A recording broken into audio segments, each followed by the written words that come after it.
Hello world! Welcome back to another picoCTF 2022 write-up video. In this video, we'll be walking through the reverse engineering challenge Keygenme, worth 400 points. Let's get into it. Can you get the flag? Reverse engineer this binary. Okay, so let's do the usual. Let's just run Keygenme. Enter your license key. The key is invalid. Okay, pretty straightforward. We need to figure out the license key. Let's run strings on it. Oh, we see part of a flag here. picoCTF, bring your own something. Interesting. All right. Well, let's open it up in Cutter and see what we're dealing with.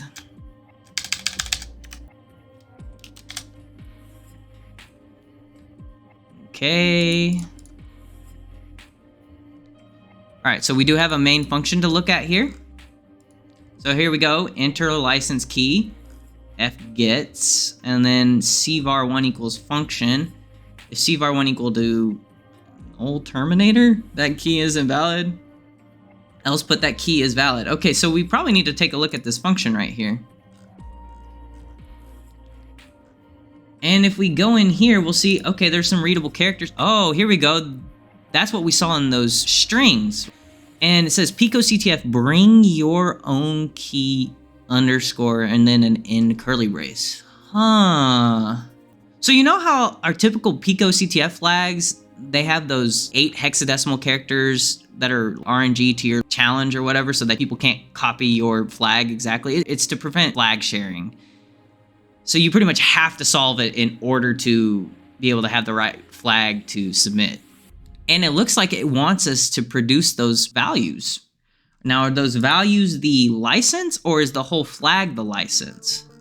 That is something we need to determine in this function. So if we come down here, okay, strlen, some for loops. Here's some stuff. Okay. Oh, hold up. What are we looking at here? This is moving values onto the stack in these variables. It looks like there's 1, 2, 3, 4, 5, 6, 7, 8, 9. Okay. Let's look at this last one though. What's B2H? What is that? B2H is the 0x7D hexadecimal value, which is the end curly brace. So these other, 8 stack values? Yeah, these other 8 stack values, right? 1, 2, 3, 4, 5, 6, 7, 8. Those must be our 8 hexadecimal characters that we need to input for our complete flag. Oh, okay, so how can we find those? Well, I'll save you the trouble. You're not gonna find them by showing references to them in here, okay? They're just not gonna tell you. It's obfuscated, of course. And I think that's actually, the obfuscation may be done up here, but regardless, that's besides the point. We need to start debugging this, and we'll know that our flag is indeed 30. So OX24 in decimal is 36. So our flag is 36 characters. So it does appear if the flag is 36 characters, and then it loops through and checks each character to make sure it's right compared to whatever the flag the key generator generated for us, it'll return uvar1 equals 1, which we saw back in main as, okay, if it's 0, essentially, then the key is invalid, it'll be valid. So we need to figure out what these stack values are. And originally when I tried to run this in GDB, it didn't work because there's no debugging symbols allotted for this, I guess, if that makes sense. So it's some kind of compiler flag you have to add in to allow debugging symbols, but I can go ahead and show you what it looks like if we did try to run it in GDB. You know how we usually run start, it won't work. If you do break main,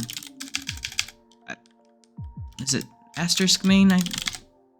Break main, nothing, right? It's just, it doesn't work. You can't disassemble anything. You can't, I think you can at least run it. It looks like you can't even do that. So you can pass input in too, and it actually will run it with the input. Actually, if I remember that now. I'm sure there's a way to get it to work with GDB, but I went ahead and did it with Dari too, which I'm pretty unfamiliar with.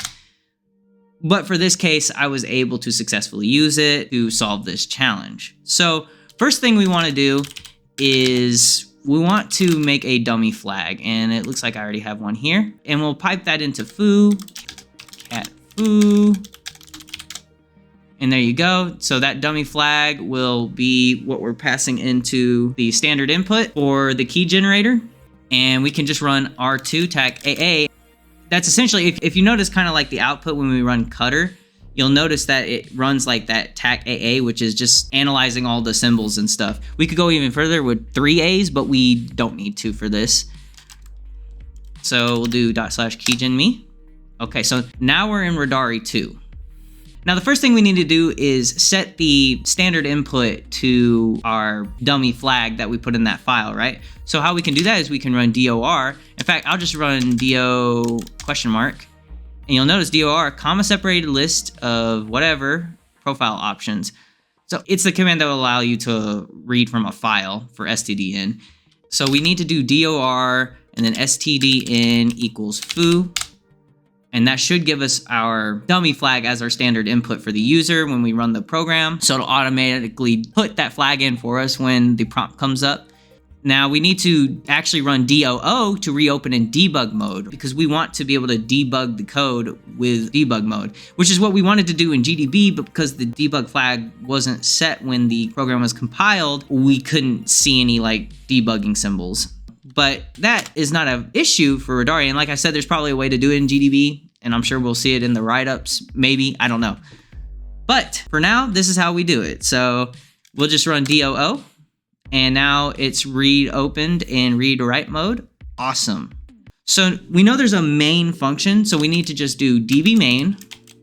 And what that does is going to set a breakpoint at the main function, and then we'll do DC to continue. All right, so we've hit the main function, and now we're hit the breakpoint.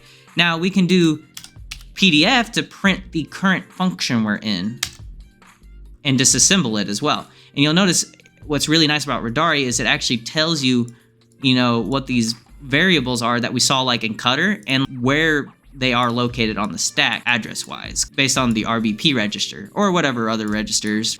So it's just saying these variables are located at these registers. Now, if we come down, we'll notice this FCN0001209 function, which is the same thing we saw in Cutter, right? So if we reopen our Cutter, we'll notice that the function with the, values we're trying to see, right? Those 8 hexadecimal characters that'll make up our unique key for us in the flag. It is the same function name, FCN0001209. We can actually PDF, and then we can say FCN.0001209, and we can disassemble that function without actually jumping into it yet.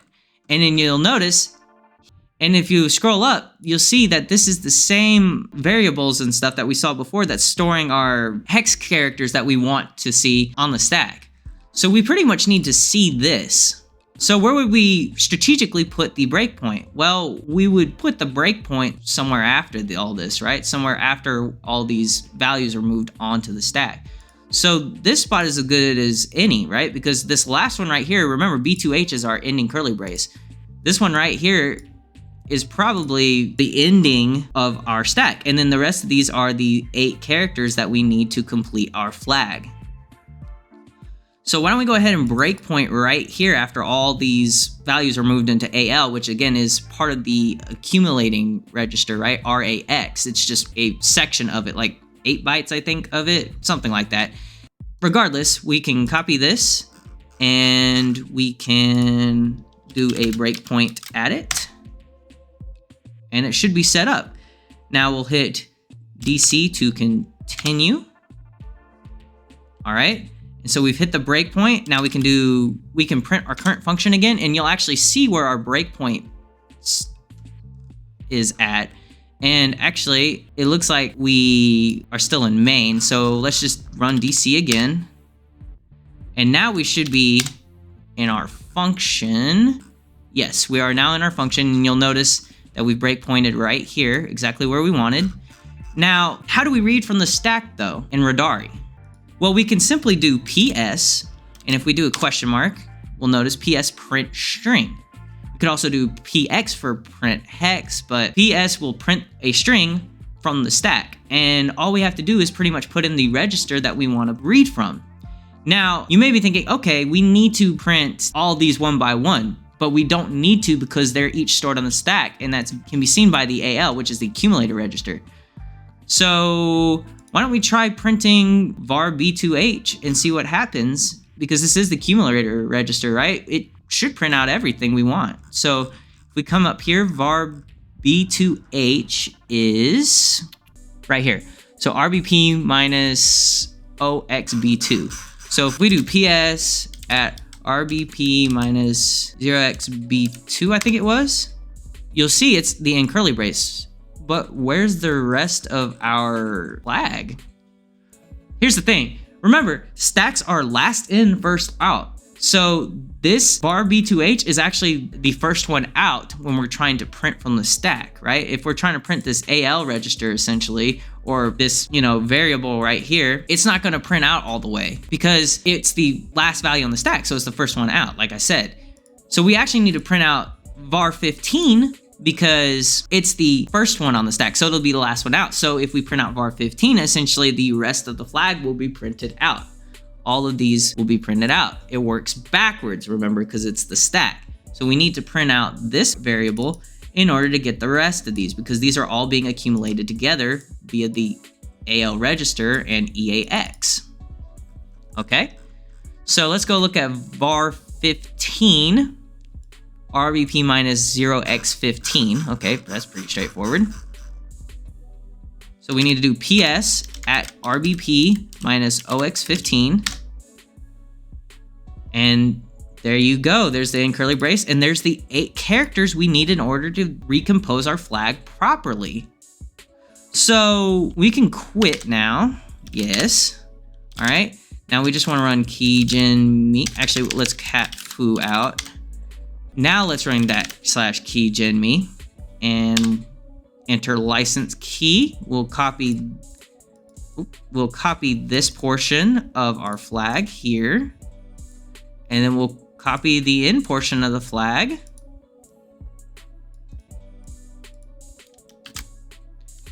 And if we press enter, it says that our key is valid. So this will be our unique flag for this challenge. Now remember, you will need to do this process, or whatever other process you use to debug it, to get those 8 characters, because those 8 characters are the crucial point to this challenge. Those are what you're trying to find.